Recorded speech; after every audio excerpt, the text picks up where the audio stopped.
Yo, what's going on, everybody? This is WWG episode 12, 12. man. 1, 2. As you can see, we are not alone.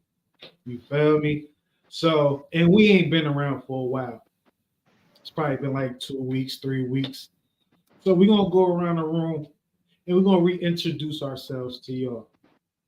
Starting with me, it's your man, Caveezy. Follow me everywhere at Caveezy, Keveze. For those who don't spell well, I ain't gonna be the one to judge it. You feel me? Y'all know the other stuff I do, but we're gonna focus on WWG. And I'm gonna pass it to my guy Dread, and then we're gonna keep it moving. What up, y'all? It's your boy the Dread Man. Glad to be a recurring part of the WWG podcast. Your boy does it all: sports, movies, music, you name it. But we're here to chop it up about wrestling. All right, this your girl Queen Aza. I am new to this podcast, but I have been a part of multiple, including Women Watch Wrestling, as well as my own podcast called is Queen Aza, which is a spirituality and mental health podcast. But today we're talking about slamming people through tables.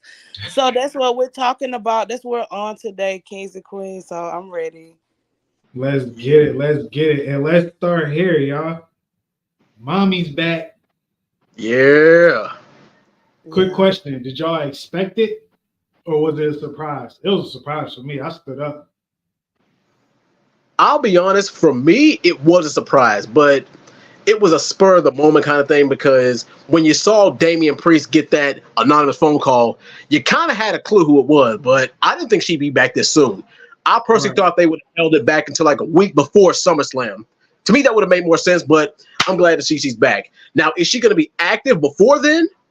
I don't think so. I think they're going to save that for the night of SummerSlam, but I'm glad to see her back. Um, I knew she was coming back too. I just didn't know when.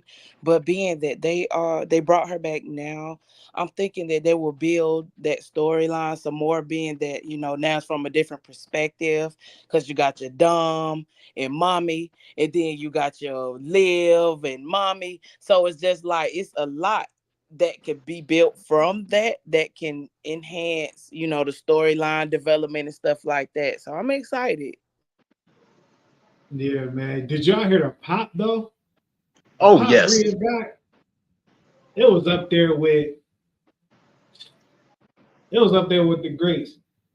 So the ones, especially ones we've been getting recently, like it's been up there. Like I felt it back here. I Yeah. felt that back there. Yeah. But with her coming back, you saw how Liv left. It was the clip, after Liv went to the back. She was kind of like watching as if like my plan is coming into fruition. It made me think: does Liv really like Dom, or she's gonna get up out of there? After they crumble, they officially crumble, and she just get out of there. I've seen a whole lot of different perspectives on that, but I want to get y'all's on that. Like, what y'all think on that? I'm going to let Queen Ozza take care of this because I got something that I want to go in depth with first. But Queen Ozza, you give yours 2 cents first. Okay, so of course she doesn't like dumb. Like it's dumb. Like you know what I'm saying? Like she does not. The whole thing was about the revenge tour, which includes I'm taking your belt, I'm taking your man, I'm taking your judgment day. And like under I ain't gonna say with Liv's interruptions and stuff like that, they're back world champions. You know what I'm saying? Tag team champions. You know what I'm saying? It's created division within something that Rhea put her blood, sweat, and tears in. And yeah, of course, I'm gonna take your man. I'm going to do what I need to do, put him in compromising situations. Because if you notice, like at first Dom was head on, no, no, no. But now you saying, yeah, it better be some tendies and nuggies.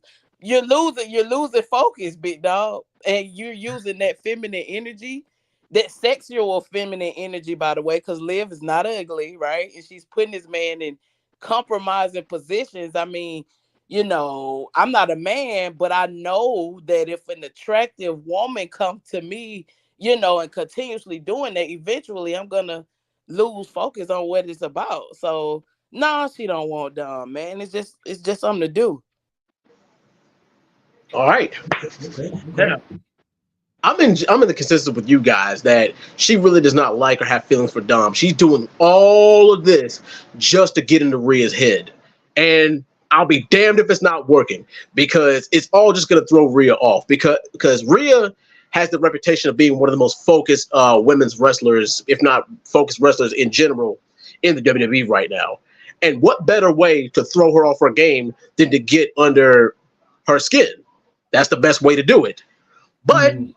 there's a little bit of a curveball thrown into the Judgment Day, because ever since Rhea's been gone, there's been a little bit of tension in the Judgment Day, especially with, we could probably go more in depth of this later, but with Finn eyeing the title, and with Damian trying to figure out how the Judgment Day should be run. I have a theory.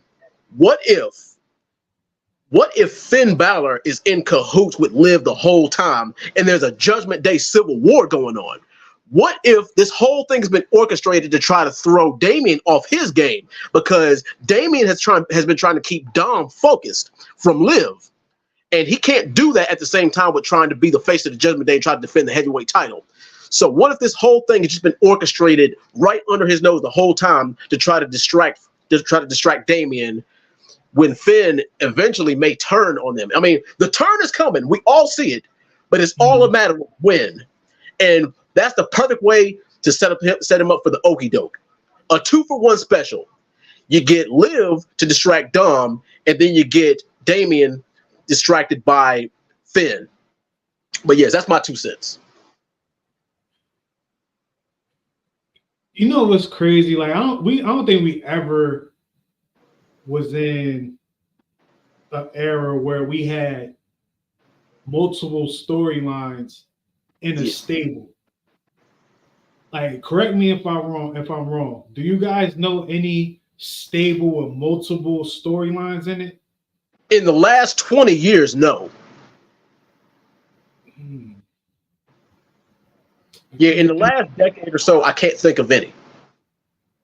The only thing I can come close to, but it doesn't involve a woman, is the Bloodline.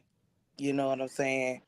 We were talking about, because we already knew, like back then, we already knew, like, all right, Jay gonna end up turning soon, because Jay was the guinea pig for the first 3 years.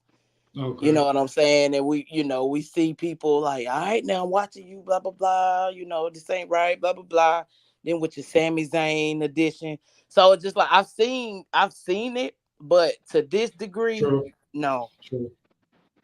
Yeah. My fault, Bloodline. My fault. Because that story's still going on, and the Bloodline is like the blueprint of what wrestling's supposed to be. You feel me? Like, all that, I don't want to turn on wrestling and all I see is matches. I'm gonna get bored, man. Exactly. Get bored. You feel me? Like, I gotta see some story. I gotta see, all right, what am I getting invested into? Like, take this Judgment Day situation. I'm watching, I'm like, okay, they saying Damian is about to go face. It's about to become a face. How they gonna roll him out of here? Okay, the whole Finn situation. Finn is kind of getting to the point where he can't hold in his dislike for Damian right now. Like, he's kind of slipping up. JD's going to ride for Finn regardless. Dom is the coin flipper. Dre, you put in the chat that you think it'll be Dom, Rhea, and Damian. So my only issue with that is turning Dom face. I don't think now is the time. I think Dom is going to be a heel for at least another WWE calendar, maybe 2. Because right now he's just that good at it. And then it's like, all right, we're getting to the point where we're almost at the end of his situation with this. It's time to kind of get back into putting his dad out for good. Yeah. But that would be my only thing. Like, I can't see them to, like, Rhea and Damian might be good enough to hide Dom, but Dom's gonna get booed. It's gonna get booed, and it's kind of gonna make things look a little crazy with that matchup. But we don't know. We don't know, man. Last thoughts on the Judgment Day. Just to piggyback off of what you're saying, they said the same thing about Eddie Guerrero during his heel run, and he ended up being a likable heel. So we'll see about that. But yeah, the Judgment Day, aside from the Bloodline, is probably the most interesting story going on because there's so many different miniature storylines going on within the faction. But yeah, I mean, I love it right now. Yeah, Dom is a great heel. I don't see him being face. Uh, Even though I understand, like even when I saw like videos of his wedding, he was getting booed. You know what I'm saying? And I was just like, yo, he's doing a great job, and I don't see him being face because it's just not fun. It's not fun. Yeah, yeah, man. But I'm definitely locked in. Judgment Day. The thing where the Judgment Day started, right? With Edge, Damian Priest, Rhea, and Finn wasn't there yet. Who was it? Was it 3 to begin with, or was it 4? Remember, the whole faction started because Edge started it, but they all Yeah. rebelled against Edge, and then they kicked Edge out. Who's the first? Who's the original group? The original group was Finn, Rhea, Damian. I think it was Finn, Rhea, and Damian at first. Finn was. I think he was. No. Edge, because Edge brought Finn in. Yeah, Edge brought Finn in. Yeah, so like he brought Finn in like later, because remember Finn and Liv was, going against them, and then they ended up getting Finn. But yeah, to see where they started, because it looked like Judgment Day in the beginning, it looked like they could have been one of them things like Retribution or something. Yeah. You know what I mean? And the fact that we're here today, whereas like the Judgment Day can kind of main event the show, and no one gets mad about it. Salute to everybody. Damian Priest, Rhea, Finn, JD, because JD, his situation with our troops involvement, even Miz, like everyone that was involved into the Judgment Day story, salute to them, man. Like they definitely doing a great job with that. Now, let's move on, because Queen brought up the Bloodline. Look where we at today. I don't think too many people is going crazy on Solo right now. They saying he ain't got aura and all that. I'm looking at these vignettes. Now we get into the, we get into the shiznit. He's calling out Roman by name. We didn't even talk about the Paul Heyman situation. We ain't have a show since then. So like before, I start talking, because I know I can talk about this for the rest of the show. Let's start all the way from Paul Heyman saying, F that. You are not my tribal chief. Let's start from there to now. What are y'all thoughts on this Bloodline situation? Queen Ozzy, you want to start us off? Sure. I mean, but we saw signs, like, let's call it a spade. Like, Paul Heyman was looking afraid. He was looking uncomfortable for weeks prior to, and he was always mentioning Roman. Have you talked to Roman? You know what I'm saying? Blah, blah.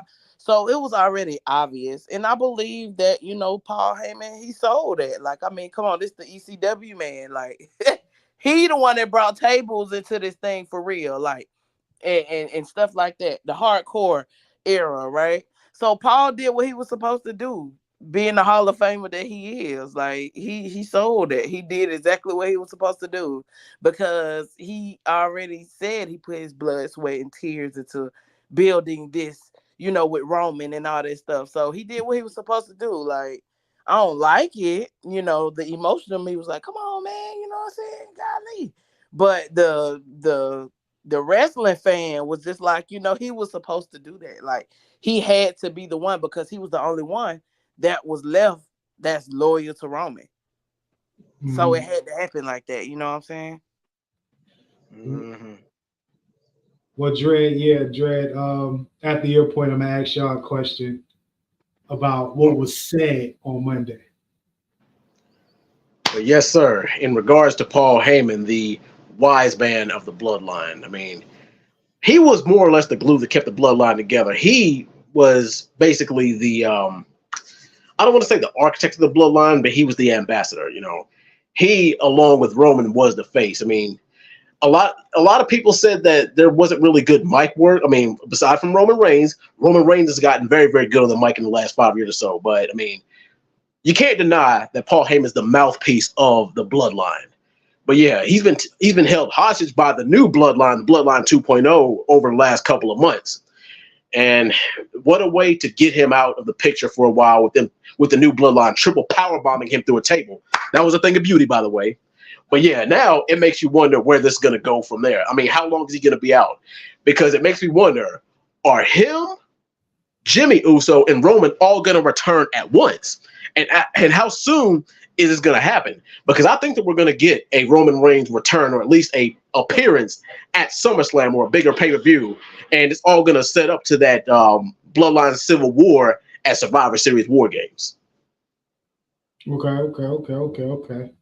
All right. I was thinking you was about to get into my actual question that I had for y'all. I'm glad you didn't. So now I'm going to ask. Mm-hmm. Let me say what was said. On Monday Night Raw, mm-hmm. Michael Cole randomly brought up during when Jay was out there, I want to know what Jay thinks about this new bloodline situation. Now, Jay not winning Money in the Bank, to me, what Michael Cole said there made me feel better about Jay not winning. Because now I'm like, all right, Jay is about to come back. Jay is about to get involved with the bloodline. So that means to me, Roman will be back in 4 weeks at SummerSlam. Whether it's just to come in and spear Solo or do something. But they're gonna make sure that Roman's return is done right, because I know, especially after seeing Rhea come back, that place went fucking crazy. Crazy. Imagine when Roman come out in a situation like that. But anyway, my question to y'all is, how soon will Jay be inserted into this bloodline situation based off Michael Cole bringing that up? Me personally, I think it's going to be a one after the other. It's going to be a domino effect. First, I think it's going to be this is between me and you thing between Solo and Roman. It's like, okay, you want to be the tribal chief? Now you get to see the burden of being the tribal chief. And then just when Roman is about to just when the Bloodline 2.0 is about to interfere, that's when you see the other members of the OG Bloodline interfere. So it may not be as soon as you think, but it's definitely coming. It's definitely going to be a domino effect. Mm-hmm. Okay. And might I add too, let's add some outside people that are not in the bloodline but help shape them, aka your Cody Rhodes, your RKOs, you know what I'm saying, your Kevin Owens. Those people actually went to war with the original bloodline. So what if it gets to the point to where it's like, the bloodline 2.0 is taking over and there's no more face energy because everybody is being beaten down and out. I think once it gets to the point to where the faces have no room, that's when I think it's gonna pop up. Like he said, a domino effect, but I definitely gotta add the people that have went to war with the bloodline that actually helped them grow for real. And not to mistake. Hold up. I think I seen an article and it was saying another Fatu has been signed. I think Buddy 6'3", big dude, just big old dude. The Fatus are everywhere. They're growing. They ain't going nowhere. Come on, it's gonna be bad. Yeah. I did see something too. You said 6'3", but I seen something. I think they already made a name for him. Tola. Yeah, something like that. They said he 6'7" though, 6'5", 6'7". Yeah, bro. Buddy ate his Wheaties, bro. What we gonna do with that? I don't know who. You gonna have to get Omos. Roman, you gotta call Omos, man. Put him to work, man. He out here helping people. Nah, bring him to the ring, man. Get some help. But yeah, So yeah, the bloodline situation is getting hot ever since the Paul Heyman situation. Now we're seeing the story move a little faster. Now I feel like Jay's gonna get involved, Jimmy's gonna get involved. And remember, Dredd, I said a couple episodes back, I believe that at some point, Nia Jax and Naomi's gonna get involved into this because they be teasing back and forth. They be teasing it. Like they've been teasing it damn near all year. Like they'll talk trash to each other on social media and all that. And I'm like, I ain't gonna lie. I won't be mad if you add them in there. Cause I feel like, with the Judgment Day, you gotta live and Rhea. They see how that's going. Oh yeah, we can add a woman here, and it's a real story here. You feel me? And that would also help The Rock being on the new Bloodline side, where we can get Roman and Rock. You feel me? Because like Nia Jax, cousin, it's a lot of things that happen with the Bloodline situation. There's so many of them that this story never gonna end. It's gonna be like The Simpsons, Exactly. So that's even the Judgment Day. too. Excuse me, that's the Bloodline. And even Tamina too. Like, let's not forget Tamina's a Samoan too. Yeah, I think she retired, didn't she? I thought she retired. Did she? I'm not sure. I haven't heard anything from her, but it will be an interesting thing. It'll be an interesting curveball if she just popped up out of nowhere. I wouldn't mind it. Because it definitely fit, It definitely fit. Queen was talking about Cody, right? And she brought up Cody. She brought up Randy. She brought up Kevin Owens. It's something brewing there, guys. Solo just beat Cody. I think they're going to do that at some point, maybe after SummerSlam. Or they're going to go through with this and have Solo versus Cody at SummerSlam. Randy Orton after the match when Cody wins, celebrate, turn. And I'm not gonna lie, when Randy Orton turns on Cody Rhodes, I want to see the one that was punting people. I want to see that Randy Orton. I want to see old Randy Orton. You know what I mean? But how do you just feel about that story developing? It seemed like we lost Dredd, but Queen, how you feel about it? I mean, it's there though. Like, even I forgot what event that was, but they were leaving the ramp, and you can look at the way Randy was looking at the belt. Like, he's a legend killer, and that's what he is at heart. Like, this face, and oh my goodness, team, let's do this and do that. Eventually he's gonna become or go back to being the advocate for himself. Mm-hmm.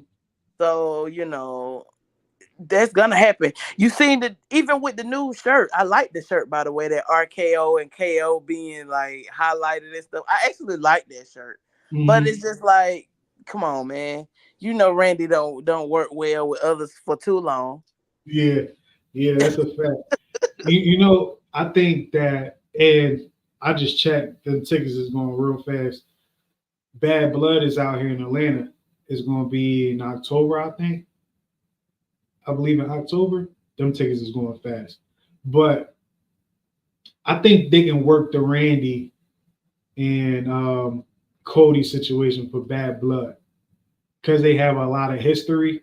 So it's like, it won't be like something new. It'll be like, we can play your whole history into it, where you can play it as this is Bad Blood. It turned into Bad Blood, and then you can kind of have the whole Bloodline situation take another step at Bad Blood.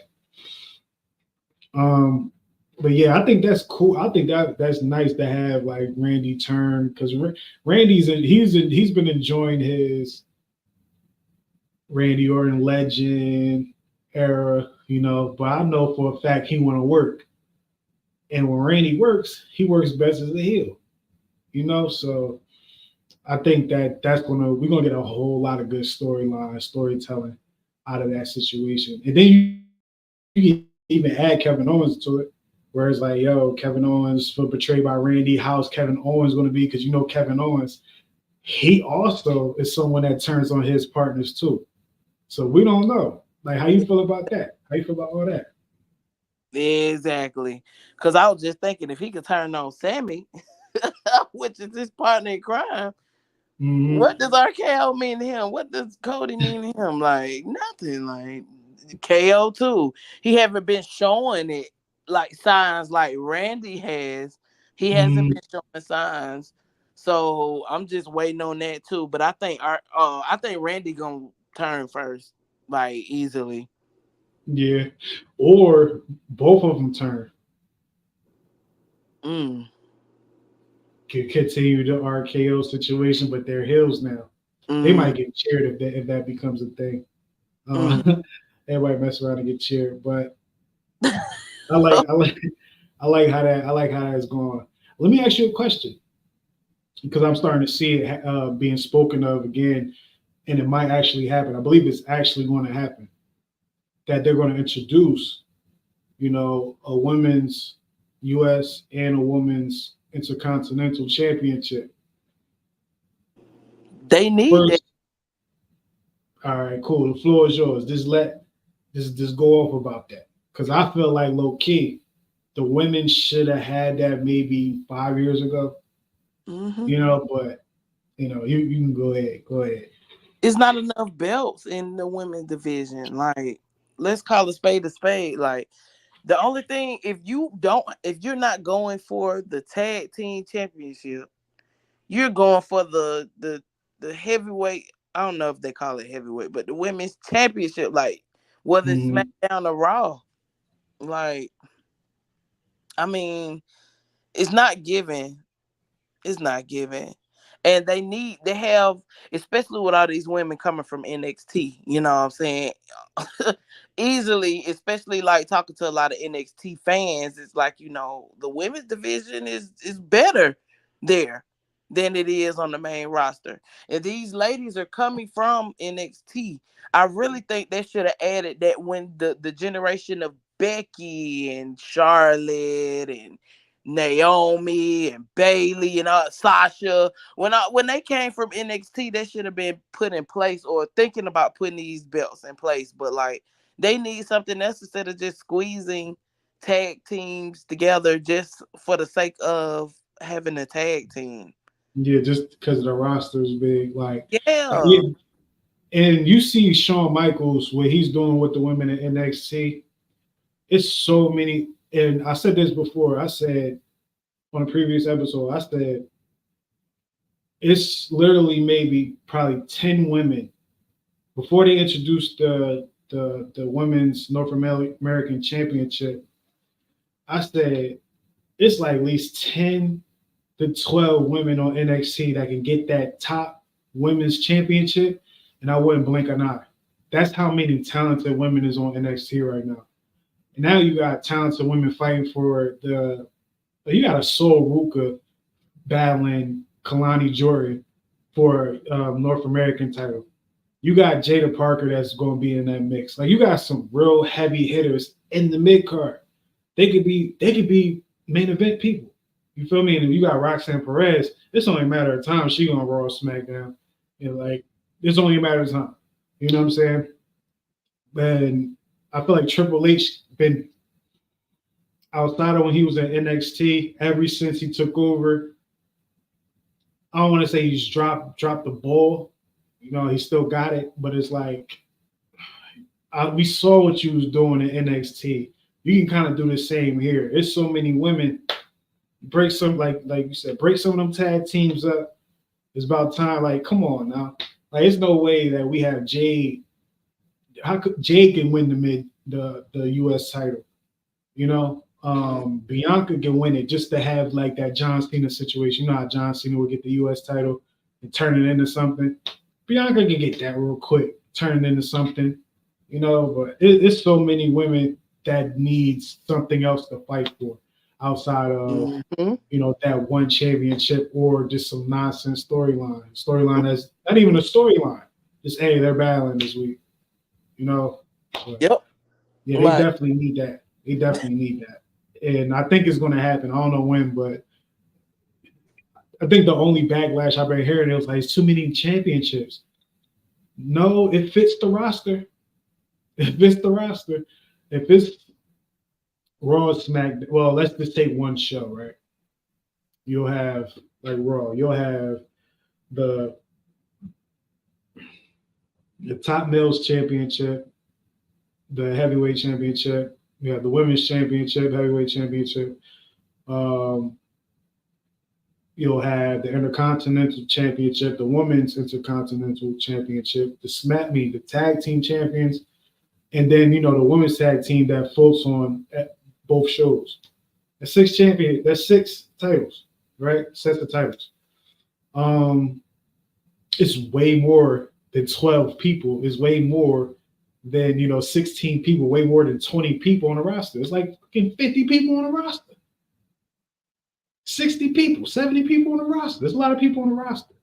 You know what I'm saying? So everyone deserves a chance to battle for something. A lot of people work hard. A lot of people has been doing good that you have to reward them. You should just reward them, especially the women. The women, and I'm not going to lie, I think in 2024, WWE, I'm only speaking WWE, the women has been having the better matches. And that's not saying men having bad matches, but the women are really, like, you have to kind of question yourself. Are they really hitting each other? Because the women have been going that hard this year. They've been going hard, but this year they've kind of been sticking out every PLE. I kind of like a women's match more than, one of the male matches and all that. So shout out to the women, man. Come on. Should have been done this. Hopefully it gets done soon. I don't know who the first champions will be, but like I said, I named some people. Jade, you can put Bianca, Shayna, Zoe. You feel me? Like a couple people, man. Couple people. It's a lot. And I really think that it'll help with storyline development, character development, because it'll make sense. Because it doesn't make sense, and that's why we're losing our fans. That's why we're losing interest, because it's not making sense. We can make sense if we add more belts, because some people are just not meant to be in the tag team, and some people are, they may not be ready for the women's championship, but they may be ready for mid-card, like you were saying. It's a lot of mid-card talent, and it can actually make sense and create competition, you know what I'm saying? And it gives people who are actually tag teams a chance. Like, even though, I might not know much about Alba Fire and what's a tag team? Alien Dawn or something. I think Dawn. Yeah, I don't know much about them, but I do know that they are actually a tag team. Mm-hmm. You know what I'm saying? So it's just like, even though I felt like it was a little poo by how they did it, but either way it go, they did it. So I ain't gonna go there. But I mean, Jade and Bianca, they look great together. I mean, they're very beautiful queens, built dominantly, like just body of the gods. You know what I'm saying? But come on, man, like, Bianca needs to be by herself, and so does Jade. But I like them with each other. Don't get me wrong. They have the presence and stuff like that, and I can understand Jade may need a little more time to be solo for real. So she's shadowing Bianca. I'll take that, but eventually they need to split too, because no. Yeah, I see them probably splitting. Maybe close to Survivor Series. I don't know. I think this whole year up until WrestleMania, I think they're going to just develop that Jade and Bianca, because we're going to get that one out the way. But I'm going to be honest with you. I don't know how and why or when. I don't know anything like when it comes to this right here. Why are they not? How come we haven't seen Bianca versus Rhea in a major match on a major pay-per-view PLE? How come we haven't seen that? They've been keeping them two away from each other since they got to the main roster. To me, I feel like they're the top two women in the women's division in WWE. They're the top two. And it's just like we're not getting that match right now. Like, what's going on with that? Am I tripping? Is that something we really wait? Like we have to really wait for? Like, is it gonna be too late? Like, I don't know. What's going on with that? I'd rather see that than Jade and Bianca. Jade and Bianca seem cool, but I know in my mind, Bianca is way better than Jade.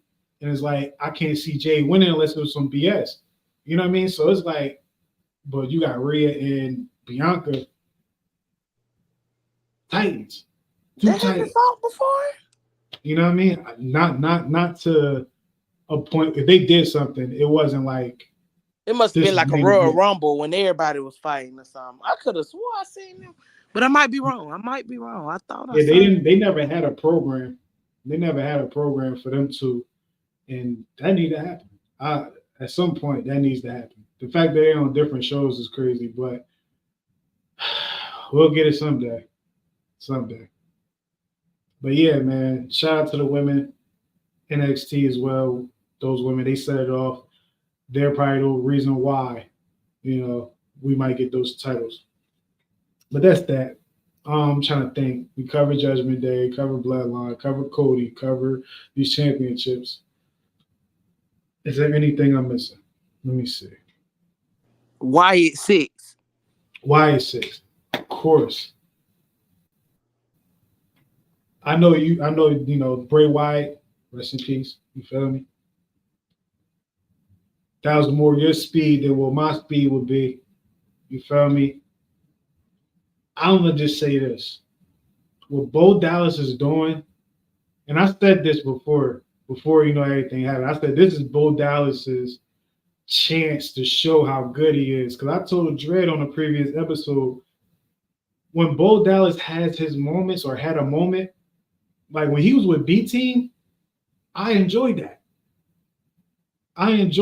Like, I was like, yo, Bo Dallas kind of funny, yo. Like, damn, they should do something with him.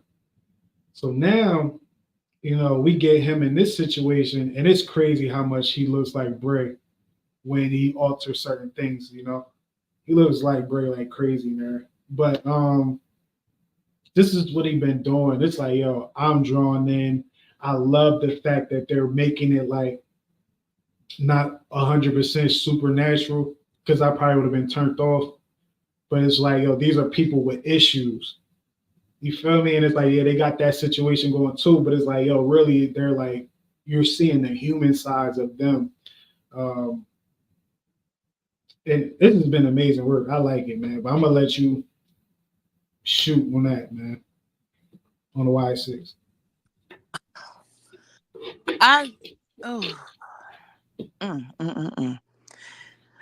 Okay. I'm enjoying it. The only thing that I'm a little afraid of, I hope they don't do that though. Like, cause I really take this personally, even though I understand that it's entertainment and blah, blah. But the way they did not do Bray justice with the Fiend, I just pray that they don't rush a belt onto this man. Don't give him a belt. Just allow him just to be. He doesn't need a belt to be a superstar. B team, like you said, go. Like, that was pretty cool for what it was, but like, give that man time to really tell a story, and that's what they're doing. I do applaud that. I do love the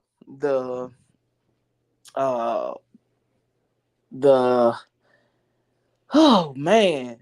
You notice how they doing different camera angles. It been different with Triple H. You know what I'm saying? And Kevin Dunn is out of there. It's gonna be all different. Dunn is done. Kevin is done. So like, we gonna get all these good visuals. Yeah, the visuals are amazing. The music, the way, that one note just give you what you need, even though it's not new, but still, like, they're doing what they need to do. The camera angles, the shots, they just really handling their business with the Wyatt Sicks. And to see him pop up at Adam Pearce's office, you know, that was just that reminded me was when I first looked at the Firefly Fun House, and I'm like, oh my gosh, bro, like, wow, you know, I feel like they're taking their time with everything. They're not rushing them into the ring. You know, you're slowly introducing the characters. You know, this week or this past Monday was the first time, you know, besides their first appearance, that you're actually starting to see the rest of them in the promos again. You know, they're telling the story, and I like what they're doing. I like what Bo is doing. I don't know if he's gonna keep Bo Dallas, but I don't know if he's gonna go by Taylor. I don't know, but Uncle Howdy's snapping right now. He looks like his brother. He's channeling his pain to something great. You know, unfortunately, you know, it had to be like this, but he's doing a great job because this could be helping with him too. Like on a personal level, that could definitely be his therapy. For Mhm. real. Like you done lost your brother. For real. So it's just like it means more to him. It means more to Eric Rowan, who lost two brothers that year. Like with Harper, you know what I'm saying? And then Bray right afterwards. So it's just like it's good. It's healing. Even though it's creepy, it's healing. And I feel that. Like the emotions are real. And it's like it's giving other people opportunities that were forgotten. Like, Yeah. let's call a spade a spade. Like, we forgot about Nikki Cross for a while. Nikki Ash killed her, man. Nikki Ash killed her. You feel me? Yeah. So it's just like they all deserve this. I feel like they're doing a great job with building this, and I'm just excited. Like, I need some of all of that because I want to know what they're gonna do with it. And don't rush them in the ring. Like, you don't have to. You don't Yeah. have to. So I like it. You know what can be dope? You know how they introduce, because I like them. I like the matches that are like pre-taped. Like the Undertaker's last match with AJ Styles. I enjoyed that. Mm-hmm. You know what I mean? The cinematic matches. They can have those and like I'll be fine. You know what I mean? To have it in the ring, they would have to tell a little more human type of things for me to want to see them in the ring with like regular lighting and stuff. But them cinematic matches, I think that takes it to another level because you can incorporate a whole lot of stuff, especially when they go to Netflix. Granted, it's next year, but we're almost there. Right. So them cinematic matches, you might get a little blood, you might get a little, you know what I mean? Like, I don't know. I don't know. I think we're gonna get some of those in the future. I like everything I'm seeing with the Wyatt 6, and that says a lot coming from somebody that I like Bray Wyatt's last work, but I wasn't crazy on Bray before that. Because I felt like it's not connected with me. You feel me? I liked him a couple times, but it's like, wait, I feel like they're not taking him that serious. Maybe that was the thing. They're not taking him that serious. And it wasn't until the pandemic, we got all that Fire Funhouse stuff, and that would be the actual highlight of the show. So, yo, what's the next one, yo? What's the next one? You feel me? So, yeah, yeah, yeah. I definitely like it. Are they going after Chad Gable? You think so? Or are they talking about somebody else? I mean, I believe that's gonna be one of the first.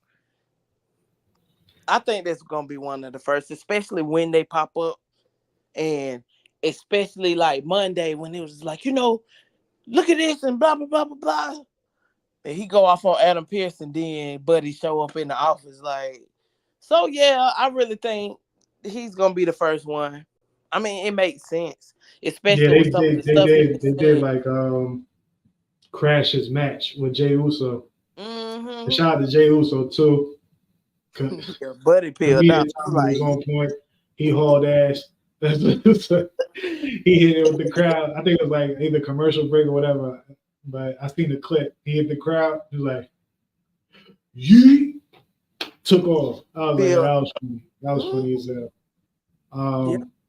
But yeah. I think they'll go ahead and chat because I that slipped my mind that they interrupted this match again. So I was like, all right, and they're not doing anything to Solo. I don't see anything that looks like they're going to the bloodline. So yeah, Chad Gable's been talking to the Creed brothers again a little bit more. So at some point we're gonna get that. And I think once we get that, we got more stories to tell. Because then you gotta bring Otis back into the play, Tozawa, whatever. They might have to recruit. We don't know. But we don't know what's gonna happen to them at all. But I guess that's my main point, or the main point of this whole show, right? We are in a spot where we have so many great storylines. In the past, you probably only had two, maybe three. Three is pushing it. Probably maybe had two good storylines. This moment in time, we literally have about Judgment Day, Cody situation, Bloodline, Chad Gable, and Chad Gable's Wyatt Sicks now. So that even before that, let's split that up. Wyatt Sicks, Chad Gable, the stories that can happen with Gunther once he's active again. And then Bill just came back too. We didn't even talk about that, and that might be the best rivalry going on right now. These guys didn't even have a match, and this been going on since WrestleMania. So I think she just came back Monday. But that build up, with Zoe and it's been a minute. It's been a minute with them. Oh. I'm thinking about Drew McIntyre and CM Punk. It's Drew McIntyre. Hold on, I got you. We got our Drew McIntyre. We got CM Punk, and now we got to look at again Seth and CM Punk. Seth Rollins is back into the mix. Mm-hmm. That was good. CM Punk and Drew McIntyre is the hottest rivalry right now. And we talked about so many storylines. We didn't even talk about that. And we almost an hour in. You feel me? We're getting close to that. And we haven't talked about that. That shit is elite. Yeah. Elite. It's good. It's good. Like throwing Seth into it is like, all right, now, because I was hearing that Seth is going to have like a little change in character. I heard that. So it's like, okay, you got that going on for him. Will this be him turning heel? Because CM Punk is going to be a face no matter what. You know what I'm saying? But do Seth Rollins turn heel by costing CM Punk his match with Drew McIntyre? And then it's like, all right, now CM Punk can kind of go back and forth between Seth and Drew. Probably had that situation with Seth where that's a WrestleMania match right there. There's so much going on. Like beef. Because I remember that's around the time I stopped watching wrestling, but I was still looking at like podcasts and stuff like that.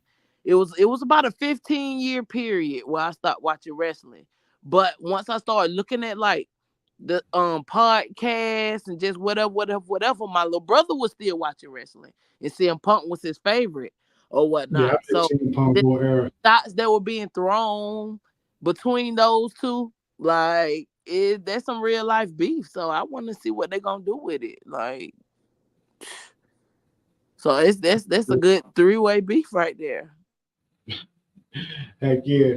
Like, so we got that. What else? What are we missing? What other stories are we missing?